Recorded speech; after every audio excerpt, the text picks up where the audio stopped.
无所畏惧中热依扎饰演的罗英子，带着秋华好不容易拿下了魏总的离婚案子，结果被韩主任给截胡了。当时魏总已经和罗英子、秋华谈好了代理费300万，帮助他拿回公司的掌控权，这个价码很合理，魏总当时就答应了。而冯辉饰演的韩主任为了对付罗英子和秋华，就想着给两人挖坑，自己急忙找到了魏总的妻子乔女士，他和乔女士签订了委托合同，按照规定，身处同一律所的罗英子和秋华就没办法继续代理魏总的案子了。这一招够阴损啊，而且还没出说理去。无所畏惧中韩主任这么做，一来是为了对付罗英子和秋华，二来是准备对方丽红发难，他早就不满于方丽红对律所的掌控了，碰巧有这个想法的人大有人在，只是没人挑头而已。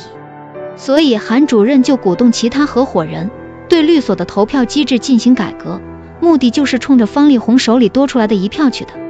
还是那个问题，律所不止韩主任一人想要动方丽红，但谁都不想当出头鸟，毕竟事情成了，获益是大家的，失败了，那么第一个拉出去祭旗的就是出头的那个人了。因此韩主任挑头后，那支持的人还蛮多的。所以说这次魏总的案子事件只是一根导火索而已，没有这个案子，罗英子和秋华在律所的日子也不好过了。韩主任想要揽权，那么他们俩怎么可能有好日子过？不过回顾这次危机，即便没有韩主任暗中捣鬼，魏总的案子都不可能落在罗英子和秋华的头上。首先魏总不像是一个资产高达11亿的集团董事长啊，首先他能够被妻子架空至如此落魄的地步，被逼着净身出户，可见他个人能力欠缺。毕竟手里有那么大的集团的，最后被逼得如此落魄，那不是一朝一夕的事情，必然是他和妻子进行了长时间的较量，时间是横跨数年的，最后他彻底失败，一度丧失了对公司的掌控权，自己想打官司，连代理费都出不起。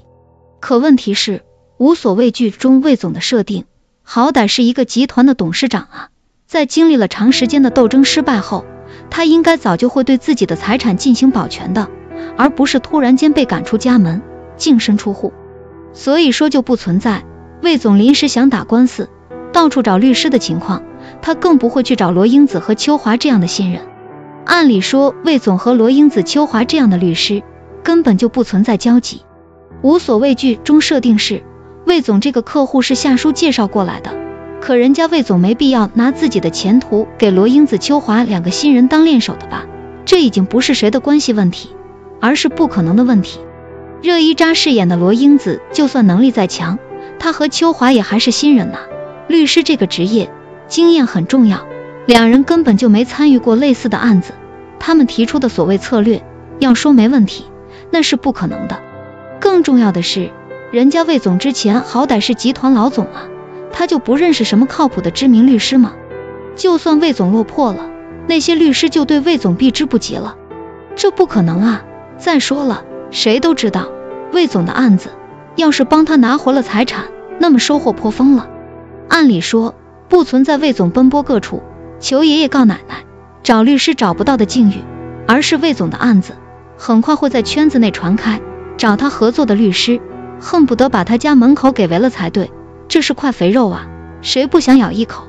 怎么可能落到罗英子和秋华两人的头上？而且我不相信他们做出的策略方案有多么高明，那些知名律师都想不到，这是不可能的事情。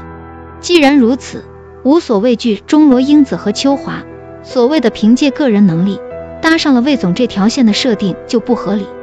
要是说两人接手的是一个小厂子的老板案子还差不多，那么大一个集团的董事长想打个官司，至于这么卑微吗？要说魏总这么落魄，除非他妻子能量大，能够让整个律师圈都噤若寒蝉，没人敢接手魏总的案子。但问题是，他妻子要是这么厉害，方丽红早就接受到压力，他也没必要还和韩主任签什么委托协议。韩主任算个啥呀？也配合他谈合作吗？